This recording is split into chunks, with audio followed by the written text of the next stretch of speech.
All right, welcome to Minnesota Banking Minute. I'm Tom Boswell-Healy with the Minnesota Bankers Association, compliance consultant, and here today talking about HMDA changes from the CFPB in April 2020. What the CFPB did in April 2020, they adjusted the transactional thresholds for HMDA reporting. The two transactional thresholds applying to closed-end credit and open-end credit. For open-end credit, they lowered the transaction threshold from 500 transactions to 200 transactions, but that requirement is not effective until January 1st, 2021. So any data gathered in 2020 will continue to be subject to 500 transaction limit.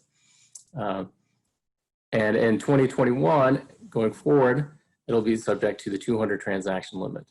For closed-end transactions, the transaction threshold went from 25 to 100, and that's effective July 1st, 2020.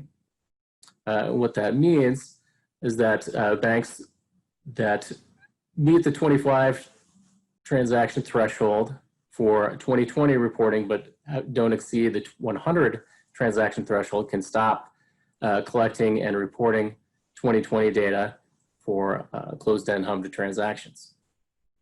If you banks are still free to report their 2020 data, even if they don't exceed the 100 transaction limit. But if you do so, then you need to report the entirety of your 2020 data, not just the data up through June 30th. And that's the welcome change for HMDA from the CFPB. Thank you for listening to Minnesota Banking Minute.